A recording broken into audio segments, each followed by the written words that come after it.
with Scottsburg Hall of Fame coach Jim Barley, Indiana All-Star Baron Hill, who was a sophomore in 1969, Seymour's Hall of Fame coach Barney Scott, and Scottsburg star Bill James, who also an Indiana All-Star in 1969. Start with you, Coach Barley, when if somebody would come up to you on the street and say, you know, I was at that game in 1969 over at the old Shields gym, 100 to 100 in regulation, what are the first thoughts that come to your mind about that game? Well, I'll tell you, we always had tremendous respect for Seymour, and it was our #1 rivalry. When I came to Scottsburg, Austin was in Madison, but Seymour was #1. They were the king of the hill here, and to beat them was, you know, just a tremendous honor and a thrill for us. And I tell people, you know, that game was probably the most exciting game I've ever been associated with as a player or as a coach. It was just a fantastic game. Coach Scott, what about you? What were your best memories about that game? Well, of course, that week, and probably no one here even remembers that, but my father had passed away that week. And we played Madison on Friday night, and Dick Stickles, my assistant, took the team to Madison. And I said, no way would I let Dick try to end the game with Scottsburg, knowing what kind of game it was going to be. And so I came up from Jeffersonville, from the funeral home, and I sit there, and like everyone else, could hardly believe the type of ball game. In fact, I've told this story many times. Phil Eskew was at the game. Yeah, he was. And Phil, in the next day in Indianapolis Star, was quoted as saying it was one of the best high school games he'd ever seen in his life, and he told me that personally. And it was a tremendous game. As I told Coach Barley a minute ago, Stan Schreier's left arm still probably hurts from throwing those 75-yard passes that length of the floor. Oh, Bill, obviously when people think about that game, your 48 points is one of them that kind of stands out in that. What do you remember most about that game? I was very, very tired when that game was over. I was very tired. And I think, you know, people just don't understand the type of pace that game was. You know, it was not a walk the ball down the court like you see a lot today. I mean, it was, as soon as the tip was off, it was just a race up and down the floor constantly. And I loved to come to Seymour and play because of the crowd and the way the gym was. You know, you had that atmosphere, and it was just always great to come up here and play Seymour. Of course, we always respected them. Coach had great teams up here, and we knew we had to be on our game to be even in the game with them. But I loved looking forward to playing with Seymour. Well, Bill, you played Seymour 4 times your junior and senior years, and you went 4-0 against Seymour, and you scored 43, 33, 48, and 44. So I kind of understand why you might have liked to play against Seymour. I enjoyed coming up here. But by the way, did Coach Barley say anything to you after the game about you missed 2 free throws, you could have had 50? Well, 10 or 12 from the line? I think Monday morning, the next practice, I was on the line running wind sprints. Well, Baron, you were a sophomore, and it came down to the end of the game, and foul call with no time on the clock, and you're the one to step to the free throw line with no time left, and the Owls down 100 to 98. Yeah.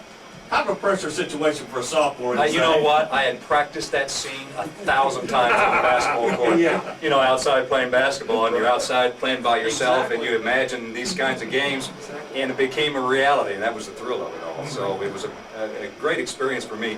But these guys were tough. I've been talking about them all day today because I've been taking care of my district, and one of the things I had was a function in Scottsburg today. But I was telling them about Buzzy Kelly and Bill and Bob James, Ted Murphy, and who was the other Rick one? Stoltz. Rick Stoltz, yeah. I saw Rick Stoltz. He's gained a little weight since last A little time. bit, but we all have. We all have, Yeah, right? I for sure have. They were a great basketball team and a great rivalry. Baron, Well, you got Coach, to tell that story that we told in private about what you looked at. You got to tell that one on the free throws. That's a classic. Well, I was at the free throw line, and I turned and looked at the bench, and you were over there, and you had both hands around your throat saying, "You're going to choke, you're going to choke." And I'm a 16-year-old kid thinking, I can't believe this coach is doing this to me here. But you know, that was in the day when the coaches were supposed to be sitting on the bench. You know, I don't know how you guys done that. I mean, today they let them just run like crazy, and you know, every time back then, a guy'd even think about getting up, the referee's staring you back down, but I don't know how you guys could have done that, sitting like that. That drives me nuts. Coach Barley, I can remember reading the next day in the paper, or maybe the Monday following the game, you had said that you thought you had the best sophomore in Southern Indiana in Teddy Murphy, but after Barrett hit those free throws, he's a pretty good sophomore too, wasn't he? Outstanding. I tried a little gamesmanship on that choke bit, and it backfired. The kid came through. But I watched Barron run track, and I watched him play football I remember against Jeffersonville, and this guy kicked, we punted for their team, went above the lights out there. I never will forget it. He punted one above the lights, and but Jeff won that game, if I remember right. They did. But yeah, but you kicked one above the lights. Guy had tremendous legs on him, and I was there when he set the record in the 100-yard dash. I think it was 9.6. Is that right? 9.5. 9.5. I'm sorry, I blew it. 9.5. But I was there when he ran that 9.5. Yeah. Coach Scott, Bill, what a scorer he was. I mean, unbelievable. His senior year, he's right up there with, the Edwards, Tiffin, Greenfield, and George McGinnis, and leading the state in scoring. What made him so difficult to defend? Well, again, he was strong, and he could get up and down the floor, and able to shoot the ball. And I know we were talking here earlier, when Seymour scored 100 points here against Columbus a month or two ago, God, everybody said, well, wasn't that something? and we went back and checked, it had been 10 or 12, 15 years since we'd scored 100. Well, that particular, and of course, I probably shouldn't even mention that, but Scottsburg not only scored 110 against us in that game, they came back in the sectional and scored 103 against us. So, but in the same token, we 4 times that year, we'd scored 100 points.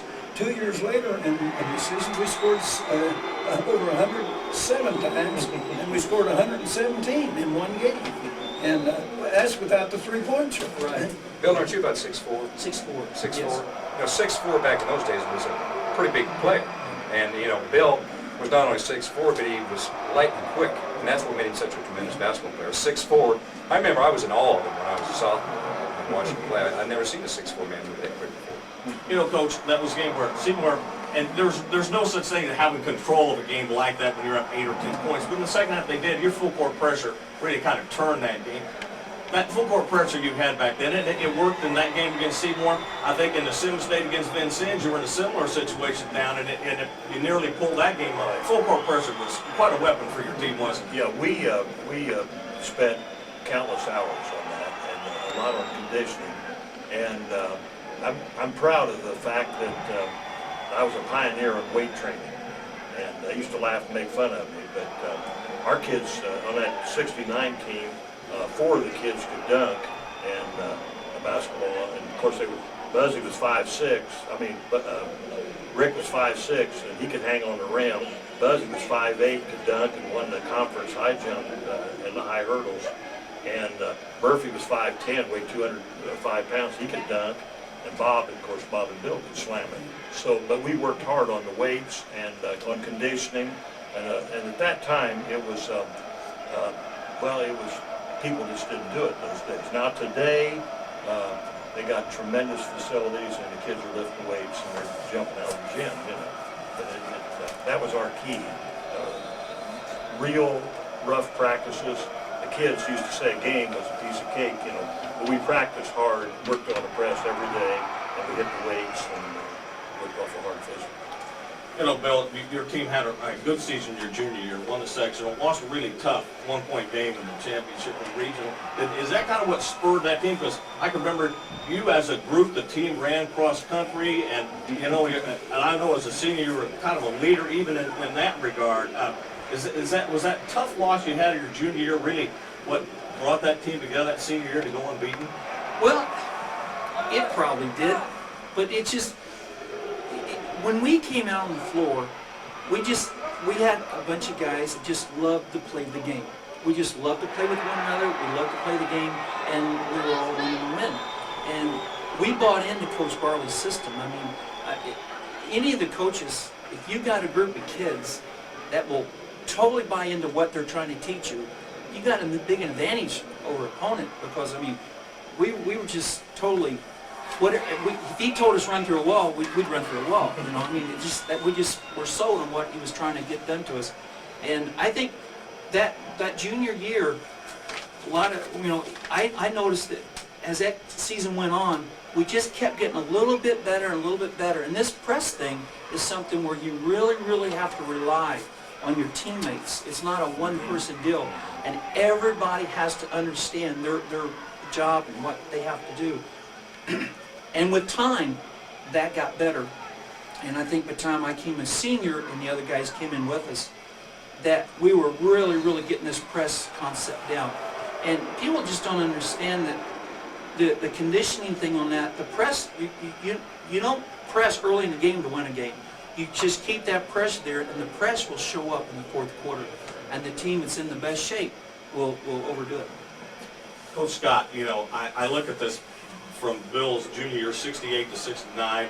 You know, they had a good year in 68, a learning experience for a lot of their kids that came back with a veteran team. Very similar to what Seymour did in 1969. Younger team, learning experience, come back and go unbeaten the next year in regular season. Games like the Scottsburg game had to be a great experience for those younger kids. Oh, definitely, and the comment that Bill had made a while ago about the coaches in those days sit on the bench and things like that, and this was before Jim was at Scottsburg, and some of you might remember we were playing Scottsburg in the old gym and sitting at the end of the floor, and the coach at that time from Scottsburg wore a seatbelt. It's just Yeah, he wore a seatbelt. That's right. In our game, he got so excited, he took the seatbelt off and got out on the floor, and they called the technical on him right away. Yep. And, but really, that part of it, I think it should have stayed that way, personally. If you were watching Weber on TV today, God, he'd run up and down the floor, you thought he was on the team, yeah. I know. And really, I think sometimes, or I don't think I could have played 32 minutes going up and down the floor. With Barron, they're talking about being in shape. And if you look at the scorebook, in that game we're talking about where Seymour scores 104 points in overtime, we got 2 points off the bench. 2 points. You guys got a pretty low starting five. Pretty much the old Iron Man group there, wasn't it? Well, there was a lot of talent on the basketball team. You know, Rick Mousen and Larry Weber and Stan Schrar were all premier basketball players. But I do think that our undefeated season came about in part, at least, because of games we had the previous year against Scottsburg. You get tested into those kind of games, and it makes you a better basketball team. But you know, at a game like that, when two teams are hitting it that hard, it kind of goes to another level. It does. And you don't get that every time you play. Yep. And when you get two teams that are going at each other like that, it goes to another level. And that's something you can't get in practice. It's just something you got to be out there and experience. And I'm sure that helped you guys a Oh, lot. it did, there's no question about it. Because you know, you get in that other level, and other teams haven't been there. Yeah. Yeah, that next year we really blew Scottsburg out. I noticed that. Oh, it was some great games. Yes, we did. It was great. Bob, of course, Bob James, Bill's brother, was the main cog on that time. Him and Rick Stolz. We had two real close games. 1 point game, 60-59 in our place, and they beat us, I think, in 81-79 in the section. Those were fast, rugged games, and I know when they came down to Scottsburg, I've never seen such a crowd. The state fire marshal could have arrested some people that night. I mean, they were everywhere, and that game went to the wire. It was a really competitive game. You know, when you were getting ready for this game back in 1969, and you looked at Seymour, and they had some size maybe a lot of other teams didn't have. You know, with Mouse, it was about 6'5", 6'6", and Weber about 6'5". They both scored 28 in that game. Were you concerned going in about what they could do inside against your team? Oh, yeah. In fact, I even put a little publicity in the paper. I had to figure out how much more they weighed per man average and how much taller they were and everything. And I told, and kids said, well, you know, I said, you kids got to understand, you don't badmouth the other team and say you're going to beat them or something like that. They'll put that on the bulletin board. I said, you know, we got to look like we're underdogs, you know. And I said, and I'm telling you guys, we are a lot smaller than they are, and if we don't give it 100%, I mean, we're going to get our tails turned. And the kids bought into it. And we were 5'6", 5'8", 5'10", and Bob was 6'2", and Bill was 6'3" at that time. And but again, the kids were in excellent physical shape.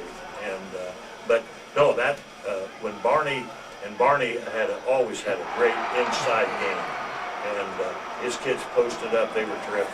And I remember on the jump ball, which we don't have today, but on a jump ball situation, he was the first coach I remember doing that. He had, when it was a jump ball at their end of the floor, his big guy would run over there as fast as he could and get inside position with his back right to the basket.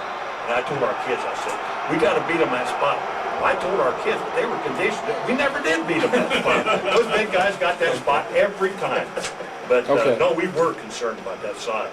And we said, we used a phrase, boys, if you don't, they'll tree top because they were bigger. All right, that's good.